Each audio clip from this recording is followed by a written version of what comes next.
Hello students, welcome all in my YouTube channel quant excellency. आज हम लोग इस वीडियो में class 10th mathematics chapter number 4 करेंगे, क्वाड्रेटिक इक्वेशन। अगर आप लोगों को वीडियो पसंद आए तो इसे लाइक, शेयर और सब्सक्राइब जरूर करें। ठीक है, तो हम लोग स्टार्ट करते हैं। क्वाड्रेटिक इक्वेशन चैप्टर नंबर 4 है और इसमें हम लोग इसका जो ये वीडियो है, इसमें हम लोग इसके इंट्रोडक्शन को समझेंगे कि इस चैप्टर में हमें क्या सब पढ़ना है, क्या सब हमें सीखना है।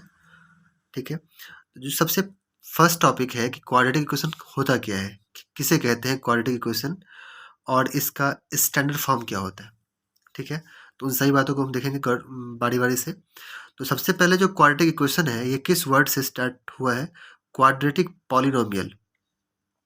क्वाड्रेटिक पॉलिनोमियल, जो आप पिछले 9th क्लास में आपने पढ़ा होगा कि क्वाड्रेटिक पॉलिनोमियल क्या होता है। A x square plus b x plus c होता है। ठीक है, इस फॉर्म में होता है। तो क्वाड्रेटिक पॉलिनोमियल से हम क्वाड्रेटिक इक्वेशन में चेंज कर सकते हैं, क्वाड्रेटिक इक्वेशन में चेंज कर सकते हैं। कैसे कर सकते हैं चेंज? बस एक सिंपल सा हमें चेंज करना होगा, इसमें एक सिंपल सा मॉडिफिकेशन करना होगा। वो क्या करना होगा? A x square plus b x plus c में अगर आप जीरो से इसको इक्वेट कर देते हो तो ये हो जाता है क्वाड्रेटिक इक्वेशन। मीन्स जो क्वाड्रेटिक इक्वेशन का जो स्टैंडर्ड फॉर्म होता है वो यही होता है। This is the standard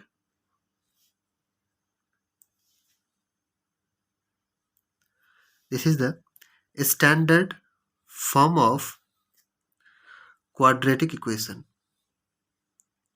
quadratic equation means इसमें क्या होना चाहिए?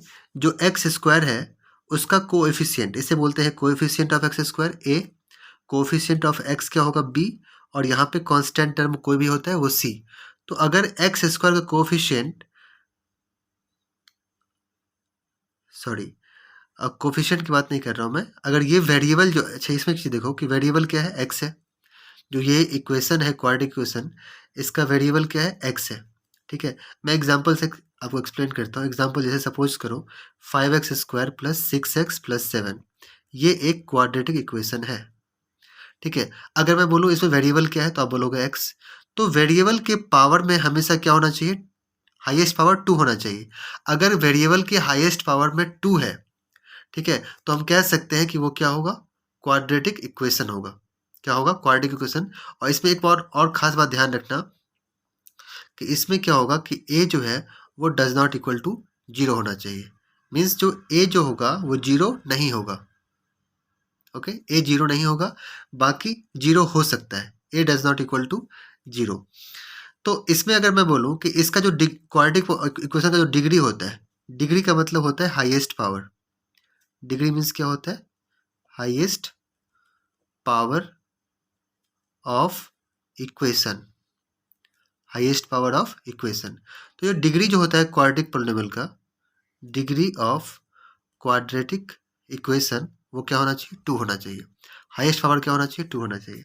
ठीक है, तो अगर मैं एग्जांपल लेता हूँ, सपोज करो ये 5x square plus 6x plus 7 है। इसमें देखो डिग्री क्या है? 2 है। जो x वेरिएबल है उसका डिग्री कितना है? 2 है। तो ये एक क्वाड्रेटिक इक्वेशन है। अगर मैं एक एग्जांपल और लेता हूँ और उसमें मैं यहाँ पे 2x प्लस 7 करता हूँ, तो क्या ये क्वाड्रेटिक इक्वेशन है? नहीं है, क्योंकि इसमें वेरिएबल पावर में 2 नहीं है, इसके पावर में क्या है? 1 है। तो इसे क्वाड्रेटिक इक्वेशन नहीं कहते, इसे कहते हैं लीनियर इक्वेशन। जब उसका डिग्री 1 हो तो उसे कहते हैं लीनियर इक्वेशन। लीनियर इक्वेशन जब डिग्री 2 हो, यानी हाईएस्ट पावर कितना हो? 2 हो, तो उसे कहते हैं क्वाड्रेटिक इक्वेशन। उसे कहते हैं क्वाड्रेटिक इक्वेशन। जब डिग्री 3 होता है तो उसे कहते हैं क्यूबिक इक्वेशन। Cubic equation. ठीक है, तो और जब डिग्री 4 होता है तो उसे कहते हैं बाई क्वाड्रेटिक।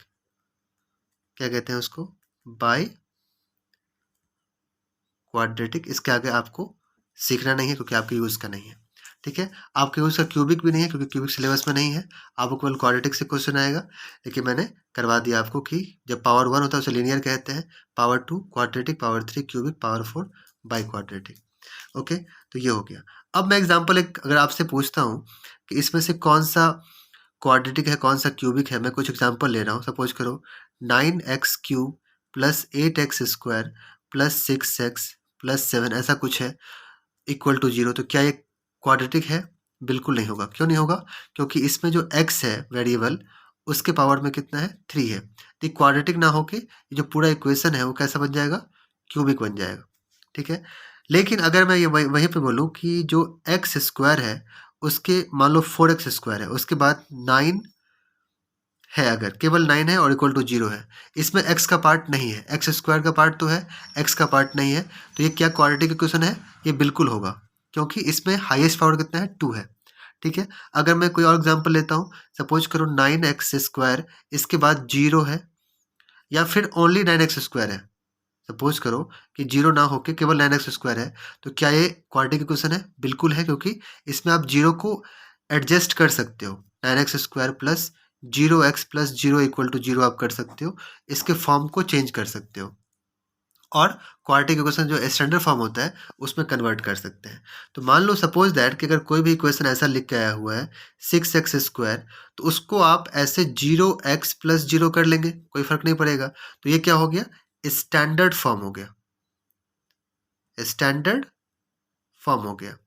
ठीक है। तो स्टैंडर्ड फॉर्म का बेसिकली मतलब क्या होता है? डिक्रीजिंग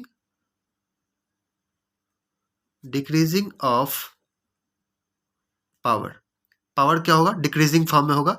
डिक्रीजिंग ऑफ पावर जो होता है वो स्टैंडर्ड फॉर्म में होता है। पहले 2 होगा, फिर वहाँ यहाँ 1 हो जाएगा और यहाँ 0 हो जाएगा। जैसे सपोज दैट कि मैं एक फॉर्म लिखता हूँ ax square plus b x plus c equal to 0। तो यहाँ देखो 2 है, यहाँ पावर क्या है? 1 है, और यहाँ पावर x तो है ही नहीं, तो पावर क्या हो जाएगा? 0 हो जाएगा। तो डिक्रीजिंग फॉर्म में इसका इक्वेशन हो गया। ठीक है। अगर मैं इन सभी का कोफिशिएंट की बात करूँ, तो कोफिशिएंट क्या होता है? कोफिशिएंट का मतलब होता है कि जो x के साथ लगा हुआ है, एक्स स्क्वायर के साथ, वो a होगा, जो x के साथ लगा हुआ है वो b होगा, और जो कोई भी नंबर होगा वो c होगा। जैसे एग्जांपल के लिए मैं बात करूं 7x square minus 9x plus 8 equal to 0। ठीक है। तो इसमें अगर मैं आपसे बोलूं a क्या होगा, तो आप बोलेंगे एक्स स्क्वायर के साथ जो होगा वो a होता है, तो 7 हो जाएगा। b क्या हो जाएगा? x के साथ जो होता है वो b होता है, तो यानी कि -9 लिखेंगे। अच्छा, माइनस को भी इंक्लूड करेंगे, क्योंकि स्टैंडर्ड फॉर्म में क्या होता है? यहाँ पे प्लस होता है, तो आपको माइनस भी इंक्लूड करना पड़ेगा b के लिए। -9 को केवल 9 नहीं लिखना है, -9 लिखना है, और c के लिए लिखेंगे 8। ठीक है। तो इस तरीके से हम समझ गए कि क्वाड्रेटिक इक्वेशन क्या होता है। क्वाड्रेटिक इक्वेशन तब हो पाएगा जब पावर में क्या हो? 2 डेफिनेटली हो। जरूरी नहीं कि x के साथ कोई नंबर हो या ना हो, या कोई और नंबर हो साथ में, वो इम्पोर्टेंट नहीं है। लेकिन x के पावर में क्या होना चाहिए? 2 होना चाहिए। या अगर मान लो सपोज दैट वेरिएबल y हो, तो y पावर में क्या होना चाहिए? 2 होना चाहिए। जो नेक्स्ट टॉपिक है हमारा, इस तो ये जो टॉपिक था कि हम कैसे पहचानते हैं क्वाड्रेटिक इक्वेशन को, तो मैंने करवा दिया आपको। इस थ्योरी से आप 4.1 सॉल्व कर सकते हैं, और क्वेश्चंस कैसे आते हैं वो हम नेक्स्ट एक्सरसाइज में करेंगे। वैसे मैं आपको एक क्वेश्चन करा के आपको एक्सप्लेन कर देता हूँ। एक क्वेश्चन है आपके 4.1 का ही क्वेश्चन है, जिसमें पूछा गया कि check whether the following are quadratic equation और नॉट। और मैंने यहाँ पे एक इक्वेशन लिखा है, मैं इक्वेशन लिख रहा हूँ x square plus 3x plus 1 equal to x minus 2 का होल स्क्वायर। इसको सॉल्व करना है। ठीक है। तो सॉल्व कर लेते हैं। X square plus 3x plus 1 equal to, और इसको आप a माइनस बी के होल स्क्वायर सॉल्व कर लो। क्या फॉर्मूला होता है? A square minus 2ab। तो 2 इंटू एक्स इंटू 4 कितना हो जाएगा? 4x हो जाएगा। X square minus 4x plus b square, तो 2 का स्क्वायर 4 हो जाएगा। मैंने यूज कर लिया फॉर्मूला। अब अगर इक्वल के दोनों तरफ सेम वेरिएबल्स है और सेम टर्म्स है, तो उसे कट कर सकते हैं हम। एक्स स्क्वायर और एक्स स्क्वायर कट हो जाएगा, तो यहाँ हो जाएगा 3x plus 1 equal to minus 4x plus 4। सबको लेफ्ट तरफ शिफ्ट कर लेते हैं, तो 3x, और इसको इधर शिफ्ट कर लेंगे, माइनस 4x कन्वर्ट होगा प्लस 4x में, और यहाँ पे प्लस 1 और ये 4 कन्वर्ट करेंगे इस तरफ, तो माइनस 4 में कन्वर्ट हो जाएगा। तो ये हो जाएगा 7x माइनस 3 इक्वल टू 0। अब बताओ क्या ये क्वाड्रेटिक इक्वेशन है? No, it is not quadratic equation. It is not quadratic equation, क्योंकि x का जो वेरिएबल है उसकी पावर में 1 है, 2 नहीं है, और अगर ये 1 है तो इसे लीनियर इक्वेशन कहते हैं, क्वाड्रेटिक इक्वेशन नहीं है ये। तो it is not a quadratic equation answer. तो इस तरीके से हम क्वेश्चंस को सॉल्व करते हैं। ठीक है। इसके बाद जो हमारा जो नेक्स्ट टॉपिक है वो है solution of quadratic equation. Next जो टॉपिक है वो आपका वो है सॉल्यूशन ऑफ क्वाड्रेटिक इक्वेशन। अब ये क्या होता है, सॉल्यूशन क्या होता है? ठीक है, तो जो क्वाड्रेटिक इक्वेशन का सॉल्यूशन होता है उसको हम या तो सॉल्यूशन ऑफ क्वाड्रेटिक इक्वेशन कहते हैं या फिर उसको क्या कहते हैं, जीरो ऑफ, जीरो ना बोल के जीरो भी बोलते हैं लेकिन आप जीरो उसको ना बोलो क्योंकि वो हम पॉलिनोमियल में यूज करते हैं। रूट्स ऑफ क्वाड्रेटिक इक्वेशन भी कहते हैं। तो कभी भी मैं अगर जीरो बोलूं या सॉल्यूशन बोलूं या रूट बोलूं तो सबका वैल्यू क्या होगा, सबका जो मतलब होगा वो सेम निकलेगा। रूट, जीरो और सॉल्यूशन ये सब क्या होता है, सेम सेम बातें होती है। तो ये क्या होता है, जैसे सपोज दैट कि अगर मैं एग्जांपल लेता हूँ, एग्जांपल है आपका, एग्जांपल मैं कोई ले लेता हूँ एक,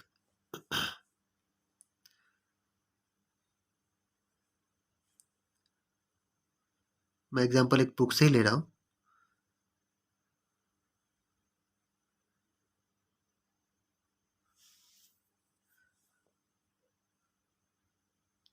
एग्जांपल है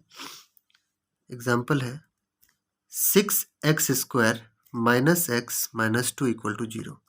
ठीक है, अगर मैं इसका पूछूं कि x का वैल्यू क्या होगा, आपको इसमें फाइंड करना है सॉल्यूशन इसका। तो सॉल्यूशन का मतलब होता है वैल्यू ऑफ x, यानी कि x के प्लेस पे हम क्या पुट कर दें जो इस इक्वेशन को सेटिस्फाई कर दे, यानी कि पुट करने पे जो हमारा आंसर आना चाहिए वो क्या आना चाहिए, जीरो आना चाहिए। तो x के प्लेस पे अगर हम कोई ऐसा वैल्यू पुट करते हैं और जिसको सॉल्व करने पे जीरो आ जाएगा तो हम कह सकते हैं वो क्या होगा, सॉल्यूशन उसका हो जाएगा। ये सपोज करो कि रैंडमली मैं पुट करता हूँ 1, पुट x इक्वल टू 1, तो क्या हो जाएगा 6 इंटू 1² माइनस 1 एक्स के प्लेस पे और माइनस 2, ये 6 माइनस 1 माइनस 2, जिसको हम 6 माइनस 1 क्या कर सकते हैं 5, 5 minus 2 equal to 3 which is not equal to 0। तो ये सॉल्यूशन 1 नहीं होगा। ठीक है, अब मैं कोई एग्जांपल लेता हूँ अगर, और वो पुट करने पे देखते हैं कि हो रहा है कि नहीं हो रहा है। अब मैं एक वैल्यू लेता हूँ x इक्वल टू 2/3, इसे पुट कर रहा हूँ मैं। तो 2/3 पुट करने पे क्या हो जाएगा, 6 इंटू 2/3 का whole square minus 2/3 minus 2 is equal to 0। तो 6 इंटू 4/9 हो जाएगा स्क्वायर करेंगे तो, और ये माइनस 2/3 माइनस 2/1 कर सकते हैं इसको। ठीक है, इसे कट करेंगे 3 2 जा एंड 3 3 जा, तो ये हो जाएगा 2 4 जा 8, 8/3 माइनस 2/3 माइनस 2/1। एलसीएम लेंगे 3 3 1 का एलसीएम 3 हो जाएगा, 3 से 3 कैंसिल 8, 3 से 3 कैंसिल 2 एंड 1 3 3, 3 2 जा 6, तो ये 8 हो गया। माइनस 6 माइनस 2 कितना हो जाएगा, -8 हो जाएगा, और कैंसिल इसको माइनस करेंगे तो 0/3 जो कि 0 हो गया। अब देखो मैंने x पुट किया 2/3 तो आंसर आ गया 0। तो ये क्या हो जाएगा, x इक्वल टू 2/3 इसका आंसर हो जाएगा, इसका आंसर x इक्वल टू 2/3 हो जाएगा। तो ये हो गया सॉल्यूशन इसका। तो सॉल्यूशन का बेसिकली जो मतलब होता है वो क्या होता है, वैल्यू ऑफ वेरिएबल, जो भी वेरिएबल हो x या y, वो जो होता है सॉल्यूशन होता है। तो solution of equation equal to value of variable.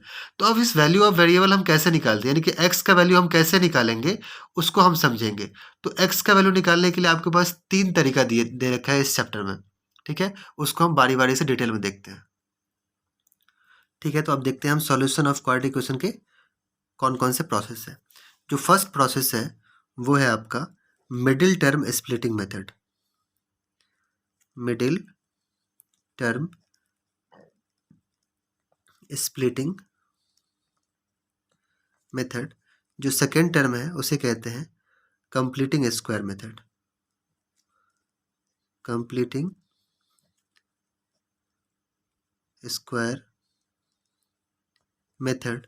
और जो थर्ड होता है उसे कहते हैं quadratic equation method, quadratic formula method कह सकते हैं, क्वाड्रेटिक फार्मूला मेथड।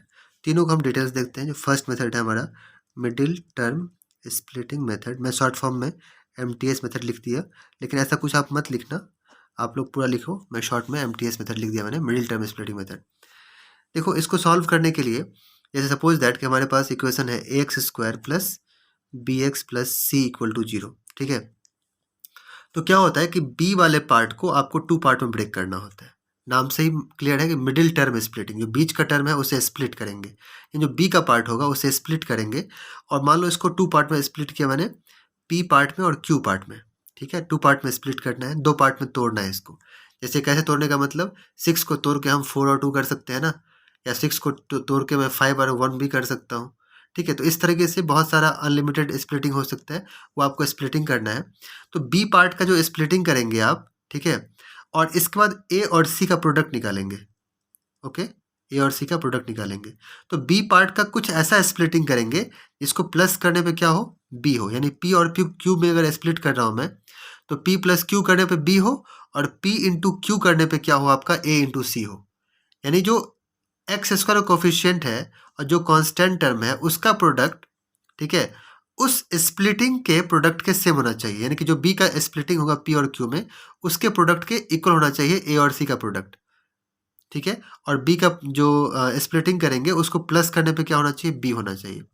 ये आपको तब तक समझ में नहीं आएगा जब तक मैं एग्जाम्पल से इसको एक्सप्लेन नहीं करूंगा, ठीक है। तो एग्जाम्पल लेना पड़ेगा, उसके लिए एग्जाम्पल ले लेता हूं मैं। एग्जाम्पल है आपका 9x² माइनस 15x प्लस 6, ये क्वेश्चन मैंने ले लिया एक, ठीक है।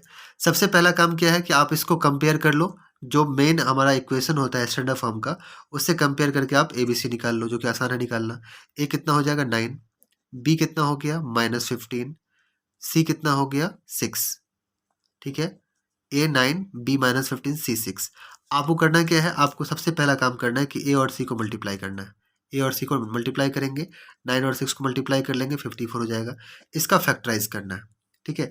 अब 15 को ब्रेक करना है, तो ब्रेक करने का कॉन्सेप्ट मिलेगा हमें, ए और सी का जो प्रोडक्ट आया है 96 सॉरी 94, आई एम सॉरी, 9 6 या 54, 9 6 या 54, तो 54 का जब तक प्रोडक्ट नहीं करेंगे तो ये कॉन्सेप्ट हमें नहीं मिलेगा कि हम 15 को कैसे ब्रेक कर सकते हैं, ठीक है। 15 कैसे ब्रेक कर सकते हैं, कॉन्सेप्ट हमें नहीं मिलेगा। तो सबसे पहले ए और सी को मल्टीप्लाई करेंगे आप, उसके बाद उसका हम प्रोडक्ट फैक्टराइजेशन करेंगे, प्राइम फैक्टराइजेशन। तो 2 से कर लेते हैं 27 आएगा, फिर 3 से कर लेते हैं 9 आएगा, फिर 3 से कर लेते हैं 3 से 3 आएगा। आपको प्राइम फैक्टराइजेशन करना है, प्राइम नंबर से ये यूज़ करना है इसमें, ठीक है। अब आपको 15 को 2 पार्ट में ब्रेक करना है, -15 को, जो कि प्लस या प्लस करने पे कितना आना चाहिए, -15। देखते हैं, ये 2 इंटू 3 को अगर साथ में रखते हैं तो कितना आ जाएगा, 6 हो जाएगा मल्टीप्लाई करने पे, और 3 इंटू 3 कितना हो जाएगा, 9 हो जाएगा। मीन्स आ गया हमारा कॉन्सेप्ट कि 6 प्लस 9 क्या हो जाएगा, 15। 6 प्लस 9 क्या हो जाएगा, 15, और 6 इंटू 9 कितना हो जाएगा, 54। यानी कि इस दोनों का प्लस करने पे होना चाहिए ये, और मल्टीप्लाई करने पे 54। अब देखो लिखने का तरीका क्या होगा, -15 है यहाँ पे, केवल 15 नहीं है, -15 है। तो अगर मैं इसको 6 प्लस 9 लिखूंगा तो क्या हो जाएगा, +15 हो जाएगा। मतलब ये तरीका फॉलो नहीं होगा। तो -15 को अगर मैं ऐसे लिखूँ, -6 प्लस 9, तो भी नहीं होगा, तो 3 हो जाएगा। -15 को लिखना पड़ेगा आपको, -6 में अगर हम प्लस कर देंगे -9 को, ठीक है। -6 में अगर -9 को प्लस करूंगा तो -16 हो जाएगा। यानी आप -15 को -6 -9 लिखेंगे। क्या लिखेंगे, -6 -9, ठीक है। तो अब यहाँ पे स्प्लिटिंग करूंगा। अच्छा एक चीज देखो, -6 और -9 लिखेंगे, इसे मल्टीप्लाई करेंगे आप तो माइनस माइनस कट जाएगा, और 6 इंटू 5 कितना हो जाएगा, 54, यानी कि प्रोडक्ट आ गया 54। अब लिखते हैं इसको, 9x² -6x और -9x लिखेंगे, और +6 इक्वल टू 0। फर्स्ट सेकंड में कॉमन लेंगे, थर्ड फोर्थ में कॉमन ले लेंगे। फर्स्ट में 9 है, सेकंड में 6 है, 3 कॉमन आएगा, फिर दोनों में x है, x कॉमन आएगा। 3 से 9 में डिवाइड करना है, तो ये हो जाएगा 3x, बाहर आ जाएगा, एक x बचेगा। इसको डिवाइड करेंगे तो यहाँ पर 2 आएगा। ध्यान रहे कि यहाँ पे अब हम जब कॉमन लेंगे तो जो साइन यहाँ का होता है ना, थर्ड वाला साइन, उसी साइन को यहाँ पे पुट करते हैं। और इसके बाद 9 और 6 में कॉमन क्या आएगा, 3 कॉमन आएगा, 3 से डिवाइड कर लेते हैं, 3 से 9, यहाँ पे 3x प्लस माइनस माइनस 6/3 2 होता है, ठीक है। कॉमन लेना आप लोगों को आता होगा। अब ध्यान रखना है आपको कि ब्रैकेट के अंदर का जो पार्ट होता है that should be same, that should be same, बहुत इंपॉर्टेंट बात है ये। तो 3x माइनस 2, अच्छा इस दोनों ब्रैकेट के पार्ट को एक ही बार लिखना है, ठीक है। और जो बाहर में एक्सटर्नल पार्ट है उसको मर्ज कर देना है एक ब्रैकेट के अंदर, ठीक है। और इस दोनों को 0 से इक्वेट कर देना है, क्योंकि इक्वल में सब में 0 है, 0 से इक्वेट कर देना है और आपको x का वैल्यू फाइंड करना है। 3x इक्वल टू, ये शिफ्ट करेंगे 2 हो जाएगा, x equal to 2/3, first answer हो गया।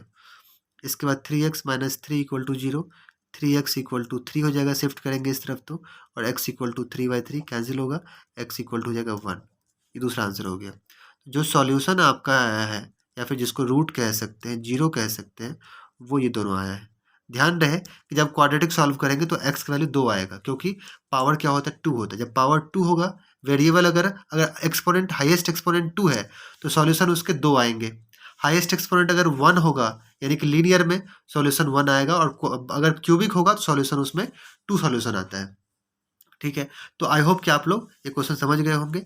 अब हम आते हैं नेक्स्ट टॉपिक है, जो कि है कंप्लीटिंग स्क्वायर मेथड। जो नेक्स्ट टॉपिक है वो है कंप्लीटिंग स्क्वायर मेथड। इस प्रोसेस का जो स्टेप होता है थोड़ा सा लेंदी होता है, लेकिन डिफिकल्ट नहीं है। आपको स्टेप बाय स्टेप याद रखना होगा कि हम कब क्या करते हैं, कब क्या करते हैं। 3x square minus 5x plus 2 equal to 0 example से लेते हैं और स्टेप बाय स्टेप को बता रहा हूँ। ठीक है, इसको कंप्लीटिंग स्क्वायर से कर रहा हूँ मैं। मिडिल टर्म स्प्लिटिंग हम लोगों ने देख लिया है। कंप्लीटिंग स्क्वायर में क्या होता है कॉन्सेप्ट, कि आपको सबसे पहला काम ये करना होता है कि एक्स स्क्वायर का जो कोफिशिएंट है ना, वहाँ पे केवल आपको 1 लाना है, यानी कि वहाँ पे 1 के अलावा और कोई नंबर नहीं होना चाहिए। ठीक है, यानी एक्स स्क्वायर के साथ कोई कोफिशिएंट होना ही नहीं चाहिए। यहाँ पे क्या है, 3 है, तो इसमें से 3 को हटाएंगे, तो हटा तो ऐसे नहीं सकते हैं, हटाए इसको सिंपली कट करके तो नहीं हटा सकते हैं। तो क्या करना पड़ेगा हमें, हम क्या करेंगे, इस सभी टर्म को 3 से डिवाइड कर देंगे और राइट साइड में 3 से डिवाइड कर देंगे जो 0 है उसको। तो आपको जो पहला स्टेप लिखना होगा वो लिखना होगा dividing both side by 3, both side by 3। अगर यहाँ 5 होगा तो डिवाइडिंग बोथ साइड बाय 5 कर देंगे आप। तो 3x square upon 3 minus 5/3x plus 2/3 is equal to 0। ये कैंसिल हो गया, फर्स्ट कैंसिल हो जाएगा, उसके बाद कैंसिल नहीं हो रहा है, कोई बात नहीं, इसको हम एज इट इज लिख लेंगे। दूसरा स्टेप क्या होता है कि आप ये सोचो कि आपका जो अब नेक्स्ट इक्वेशन हो गया ना, वो ये ना हो कि कौन सा हो गया, अब ये वाला हो गया। इस दोनों में कोई अंतर नहीं है, क्योंकि मैंने दोनों तरफ सेम फंक्शन किया है, तो कोई डिफरेंस नहीं होगा। सेकेंड स्टेप क्या है कि एक्स स्क्वायर के साथ जो होता है वो ए होता है, एक्स के साथ जो होता है वो क्या होता है, बी होता है, बता रखा है मैंने आपको, और ये क्या होता है, कांस्टेंट सी होता है। अब क्या करना है आपको, जो बी वाला पार्ट है ना, जो बी वाला पार्ट है उसका हाफ करके, जो बी वाला पार्ट है उसका हाफ करके उसके स्क्वायर को प्लस बी करो, और बी वाला पार्ट है उसका हाफ करके उसके स्क्वायर को माइनस बी करो। ओके, या एक काम कर सकते हो आप, ऐसे ना करके जो बी वाला पार्ट है, जो बी वाला पार्ट है उसके हाफ का स्क्वायर करके, पहले हाफ कर लेंगे फिर उसका स्क्वायर करके हम क्या करेंगे, दोनों तरफ ऐड कर देंगे। ऐड दिस बोथ साइड, दोनों तरफ ऐड कर दो, दोनों तरफ ऐड कर दो। ओके, तो अब b का हाफ कैसे करेंगे, ये जो ये b टर्म फ्रैक्शन में आया है उसका हाफ कैसे करेंगे, तो इसका हाफ करना बहुत ही आसान है। जो भी फ्रैक्शन हो उसके आप डिनोमिनेटर को 2 से मल्टीप्लाई कर दो, हाफ हो जाएगा। 5/6 का हाफ हो गया, ये आसान तरीका समझो। 5/3 का हाफ 5/6 होगा, 5/7 का हाफ 5/14 होगा, इस तरीके से कर सकते हैं। तो एक्स स्क्वायर माइनस 5/3x, ठीक है, 5/3x, और जो उसका हाफ ऐड करेंगे ना हम, जो उसका हाफ को आपको दोनों तरफ ऐड करना है, जो हाफ को दोनों तरफ ऐड करना है, उसमें जो लेफ्ट साइड में ऐड करेंगे हम, वो इस x वाले पार्ट के बाद ही लिखना है उसको। वैसे तो कोई फर्क नहीं पड़ेगा, इसके बाद भी लिखेंगे तो कोई दिक्कत नहीं है, लेकिन जब उसका हाफ में ऐड कर रहा हूँ तो 5/3 का हाफ कितना हो जाएगा, 5/3 का हाफ कितना हो जाएगा बताओ जरा, 5/6 हो जाएगा। तो 5/6 का स्क्वायर कर देंगे, इस तरफ लिख लेंगे, उसके बाद ये 2/3 लिखेंगे और इक्वल के उस तरफ 5/6 का हमें स्क्वायर लिखना है। ठीक है, आई होप कि यहाँ तक क्लियर होगा कि इसका हाफ करेंगे और ऐड करेंगे, लेफ्ट साइड भी और राइट साइड भी। राइट में तो कुछ नहीं था तो हमने डायरेक्ट लिख दिया उसको, क्योंकि ऐड करना वहाँ पे एडिशन का साइन दिखाने की जरूरत था नहीं, क्योंकि 0 था, जरूरत पड़ा नहीं। ठीक है, और जो ये पार्ट लिखेंगे हम इस x के जस्ट बाद लिखेंगे। ठीक है, अब क्या करना है, यहाँ से लेके आपको यहाँ तक गौर करना है, यहाँ से यहाँ तक आपको कुछ दिखेगा, गौर से अगर देखोगे आप तो यहाँ से लेके यहाँ तक जो टर्म होगा वो a प्लस बी के स्क्वायर के फॉर्म में होना होगा या फिर a माइनस बी के स्क्वायर के फॉर्म में होगा। ठीक है, आपको ध्यान देना है कि यहाँ से लेके यहाँ तक जो है या तो a प्लस बी के स्क्वायर के फॉर्म में होगा या फिर a माइनस बी के स्क्वायर के फॉर्म में होगा। a प्लस बी का स्क्वायर क्या होता है? a square plus 2ab plus b square, और इसका फॉर्मूला क्या होता है? a square minus 2ab plus b square. गौर से देखो तो अगर 2ab का साइन निगेटिव है तो वो a माइनस बी के स्क्वायर के फॉर्म में होगा, और 2ab का साइन अगर पॉजिटिव है तो वो a प्लस बी के स्क्वायर के फॉर्म में होगा। तो यहाँ देखो जो ये एक्स स्क्वायर वाला पार्ट हो गया और ये बी स्क्वायर वाला पार्ट हो गया, यहाँ पे बी स्क्वायर, तो ए स्क्वायर बी स्क्वायर, और जो बीच का पार्ट है ना वो पार्ट है आपका 2ab का। गौर से देखना ये पार्ट क्या है? आपका 2ab का पार्ट है। तो 2ab का पार्ट क्या है? निगेटिव है, तो किस फॉर्म में आएगा? ए माइनस बी के फॉर्म में आएगा। फिर से एक्सप्लेन कर रहा हूँ, देखो आपका जो ए है अभी वो कितना है? वो आपका 1 है, एक्स के पीछे कुछ नहीं, तो ए क्या है? आपका 1 है। अगर मैं आपसे पूछूं बी वाला पार्ट बताओ क्या है, तो आप बोलोगे सर 5/6 है। बी वाला पार्ट क्या है? 5/6 है। अगर मैं बोलूं कि 2ab निकालो तो 2 इंटू ए क्या करेंगे? 1, यहाँ पे 5/6 होगा, और बी क्या करेंगे? 5/6 होगा। कट करो, 3 टाइम्स कट हो जाएगा, 5/3 आ गया ना 5/3 ये। तो ये जो बीच का पार्ट होता है ये 2ab के फॉर्म में होता है। तो ये किस फॉर्म में हो गया? A square minus 2ab plus b square, जो किस फॉर्म में होता है? ए माइनस बी के स्क्वायर में होता है। तो ए क्या है आपका? ए है आपका एक्स माइनस बी क्या है आपका? 5/6, ये पार्ट बी होगा 5/6 का स्क्वायर। ठीक है, और यहाँ पे 2/3 लिख लेंगे, और यहाँ पे इसको खोल सकते हैं 25/36 कर सकते हैं। इस 2/3 को इधर शिफ्ट कर देंगे, तो x माइनस 5/6 का स्क्वायर इक्वल टू 25/36 माइनस 2/3। यहाँ हो जाएगा x माइनस 5/6 का स्क्वायर इज इक्वल टू, यहाँ पे एलसीएम लेंगे 36, कैंसिल हो गया 25, 3 से 12 टाइम्स, 12 टू 24, तो x माइनस 5/6 का स्क्वायर इक्वल टू 1/36। ठीक है, तो स्क्वायर को कन्वर्ट कर देंगे रूट में, तो x minus 5/6 equal to under root 1/36। इसको सॉल्व करेंगे तो ये हो जाएगा प्लस माइनस 1/6। ध्यान रहे प्लस माइनस में लिखेंगे, 1 का रूट तो 1 होता है और 36 का रूट 6 होता है। ये समझाने की जरूरत नहीं है, आप लोग 8 क्लास में कर चुके होंगे। अब क्या करेंगे? x माइनस 5/6 का वैल्यू आपका आया है 2, एक तो प्लस 1/6 एक माइनस 1/6। तो पहले क्या करेंगे? x माइनस 5/6 इक्वल टू, पहले हम लेंगे 1/6 को कंपेयर करेंगे इससे, फिर x माइनस 5/6 को माइनस 1/6 से कंपेयर करेंगे और दोनों का वैल्यू निकालेंगे। इसको इधर शिफ्ट कर देते हैं, तो x इक्वल टू 1/6, ये माइनस में था प्लस में आ जाएगा 5/6, तो x इक्वल टू एलसीएम 6 हो जाएगा, 1 plus 5 means x equal to 6/6, cut करेंगे तो x इक्वल टू 1। पहला आंसर ये हो गया। दूसरा आंसर देखते हैं, x equal to minus 1/6 shift करेंगे, माइनस 5/6 हो जाएगा प्लस 5/6, तो x इक्वल टू एलसीएम लेंगे 6 माइनस 1 प्लस 5, तो x इक्वल टू 5 माइनस 1 कितना हो जाएगा? 4/6, कट करेंगे, x इक्वल टू हो गया 2/3। तो जो दो आंसर निकला है उसमें पहला आंसर ये है और दूसरा आंसर ये है। तो ये था पूरा प्रोसेस किसका? मिडिल टर्म स्प्लिटिंग का। फिर से एक्सप्लेन कर देता हूँ बहुत शॉर्ट में। आपको एक्स स्क्वायर के साथ कोई भी कोफिशिएंट देखना नहीं चाहिए, यानी कि आपको एक्स स्क्वायर के साथ जो कोफिशिएंट होगा उसे हटाना है। यहाँ 3 है, दो तरफ 3 से डिवाइड कर देंगे। इसके बाद आपको ये जो स्टेप है ये स्टेप इंपॉर्टेंट है। इस स्टेप मैंने क्या किया है? इस स्टेप मैंने किया, जो बी का पार्ट होगा ना, ये बी का पार्ट जो आ गया, इसका आपको हाफ करना है और उसके स्क्वायर को दोनों तरफ प्लस करना है, तो इक्वल के दोनों तरफ। यहाँ भी मैंने प्लस किया और इधर भी लिख दिया उसको। तो जो लिखेंगे ना वो एक्स के बाद जस्ट लिखेंगे। इसके बाद या तो ये ए माइनस बी के स्क्वायर के फॉर्म में होगा या ए प्लस बी के स्क्वायर के फॉर्म में होगा। अगर आपको बी का पार्ट यानी ये वाला पार्ट 2ab का पार्ट अगर आपको निगेटिव दिख जाए तो आप आंख बंद करके एक्स माइनस बी का पार्ट क्या है? 5/6, तो आप लिख सकते हो यहाँ पे 5/6 लिख सकते हो, ये बी का पार्ट है। तो ए माइनस बी का स्क्वायर, ए क्या है आपका? एक्स, बी क्या है? 5/6, और यहाँ पे 2/3, और इसको एक्सपेंड कर दिया मैंने, फिर शिफ्ट कर दिया इसको, फिर सॉल्व कर लिया, फिर स्क्वायर को शिफ्ट करेंगे रूट में कन्वर्ट होगा तो प्लस माइनस में आंसर आता है। फिर एक बार प्लस 1/6 ले लिया सॉल्व किया, एक बार माइनस 1/6 लेके सॉल्व कर लिया, तो आपका मिडिल टर्म स्प्लिटिंग सॉरी ये कंप्लीटिंग इसका मेथड हो चुका है। अब जो नेक्स्ट टॉपिक है वो है आपका क्वाड्रेटिक फार्मूला मेथड। जो थर्ड टॉपिक है वो है क्वाड्रेटिक फार्मूला मेथड। इसको सीखते हैं, ये क्या होता है। क्वाड्रेटिक फॉर्मूला मेथड में जो इक्वेशन होता है वो किस फॉर्म में होता है, ax² plus bx plus c equal to 0। आपको ये चेक करना होता है, इसमें हम एक टर्म निकालते हैं, एक टर्म को सॉल्व करते हैं जिसको बोलते हैं डिस्क्रिमिनेंट, डी से उसको डिनोट करते हैं। और डी का वैल्यू क्या होता है, b² माइनस 4ac। ये फार्मूला होता है, याद रखना है आपको, b² माइनस 4ac। डी का वैल्यू क्या होता है, b² माइनस 4ac। तो ध्यान रखना, इसमें एक और टॉपिक है, एक होता है टॉपिक आपका roots of quadratic equation. Roots of quadratic equation, इसको भी समझ लो।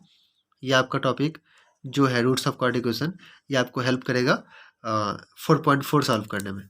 अगर आप इक्वेशन को सॉल्व करेंगे, ठीक है, और अगर आपका डी जो है वो क्या आ सकता है, आपका डी जो है वो पॉजिटिव भी आ सकता है, या डी आपका निगेटिव भी आ सकता है, या डी जो है आपका जीरो भी आ सकता है। पॉजिटिव भी आ सकता है, निगेटिव भी आ सकता है, जीरो भी आ सकता है।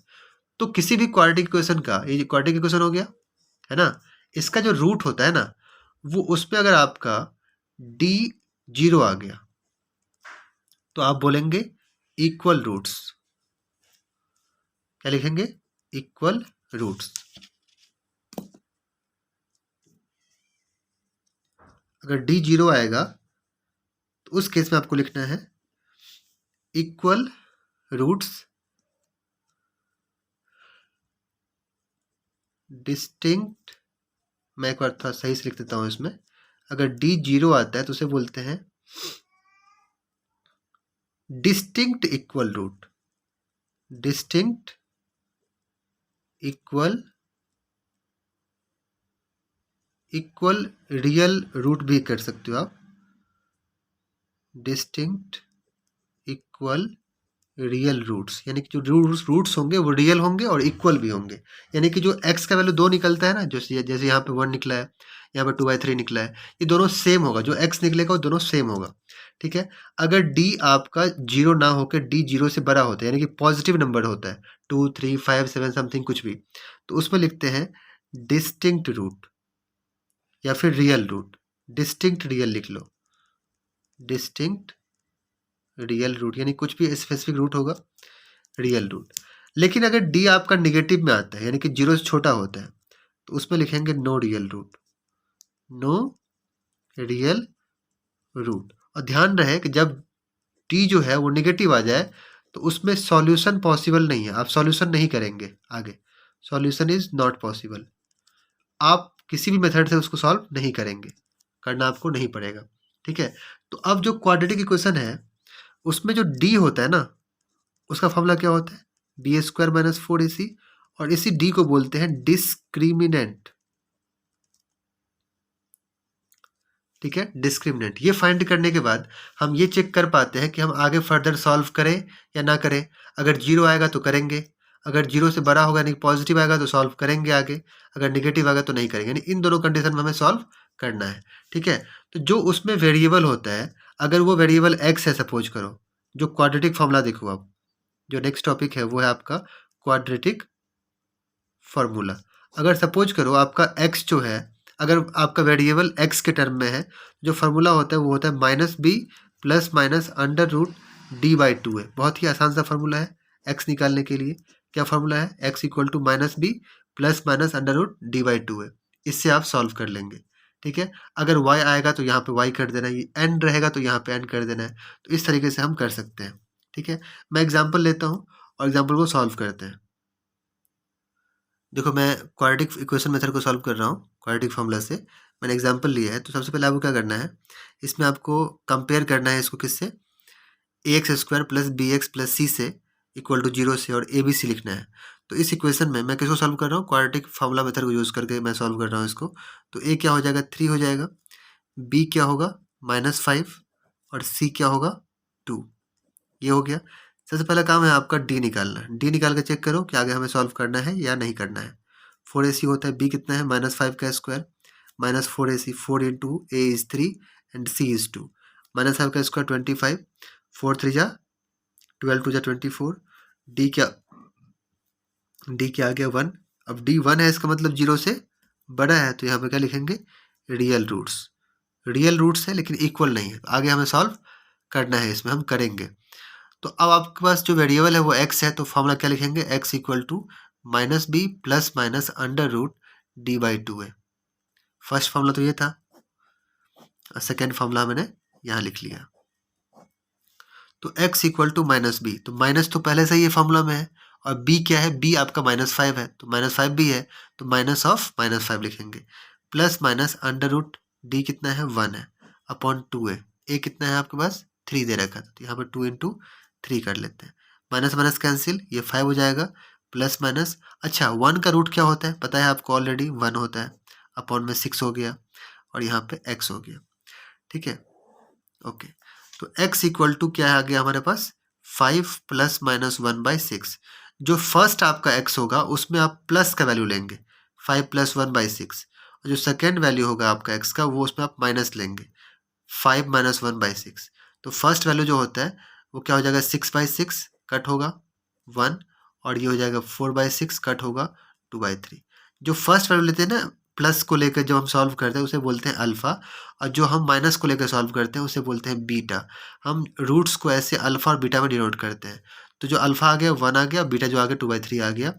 तो यहाँ पे लिखेंगे जो सॉल्यूशन है इक्वेशन का वो क्या आ गया, एक तो 1 आ गया, और फिर लिखेंगे एंड करके 2/3 आ गया। तो ये दोनों वैल्यू उसका आंसर है, रियल रूट था तो हमने आगे सॉल्व किया था उसको।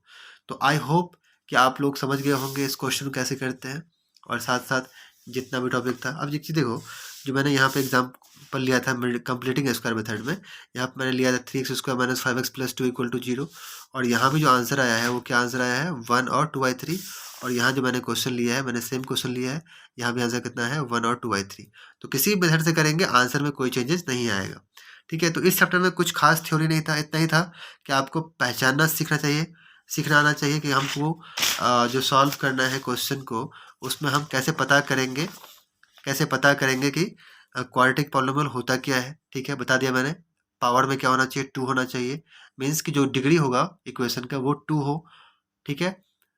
यानी कि केवल अगर ऐसे लिख देते हो एक्स स्क्वायर तो भी ये क्वाड्रेटिक इक्वेशन है, क्योंकि इसमें आप 0x प्लस 0 अपने मन से ऐड कर सकते हो, ठीक है, तो ये भी हो जाएगा। लेकिन अगर आप 9x प्लस 7 ऐसे कुछ कर रहे हो तो फिर नहीं होगा, लेकिन अगर लास्ट में एक्स स्क्वायर कर देंगे हम तो फिर हो जाएगा, तो भी हो जाएगा। बट इसको स्टैंडर्ड फॉर्म में कन्वर्ट करेंगे। स्टैंडर्ड फॉर्म में कैसे कन्वर्ट करते हैं, पहले एक्स स्क्वायर को लिखते हैं, फिर एक्स वाले पार्ट को लिखते हैं, फिर नंबर वाले पार्ट को लिखते हैं, ठीक है, फिर इक्वल टू 0 लिखते हैं। ये होता है इसका स्टैंडर्ड फॉर्म, ठीक है। तो पहचानना हमने सीख लिया था। इसके बाद हमने देखा था कि सॉल्यूशन क्या होता है।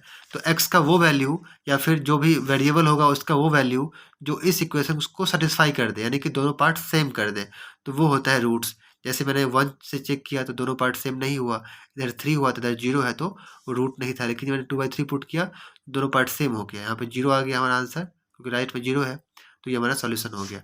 इसके बाद हमने देख लिया कि जो सॉल्यूशन निकालते हैं हम उसके लिए 3 तरीका होता है हमारे पास, middle term splitting method, completing square और quadratic equation. Middle term splitting देख लिया हमने कि बीच वाले पार्ट को ब्रेक करते हैं। इसके लिए हम पहले क्या करते हैं, ए को सी से मल्टीप्लाई करते हैं, फिर फैक्टराइज करते हैं, फिर चेक करते हैं कि कैसे हम पेयरिंग करें कि प्लस करने में कितना हो, -15 हो, जो पता ही चुका हूँ ऑलरेडी। और नेक्स्ट है कंप्लीटिंग स्क्वायर मेथड। अब दोबारा नहीं एक्सप्लेन करूंगा इसको, क्योंकि लेंदी स्टेप है, आपको ऑलरेडी पहले एक्सप्लेन कर चुका हूँ। तो ये कंप्लीटिंग स्क्वायर हो गया। इसके बाद है कि जो क्वाड्रेटिक फॉर्मूला में जो इक्वेशन होता है उसमें हमें डी निकालना पड़ता है पहले, और अगर डी 0 से ग्रेटर है तो उसे बोलते हैं डिस्टिंक्ट इक्वल रूट। अगर 0 के इक्वल होता है तो हमेशा इक्वल रूट होता है, ठीक है, डिस्टिंक्ट इक्वल रियल रूट। और अगर डी 0 से अगर 0 से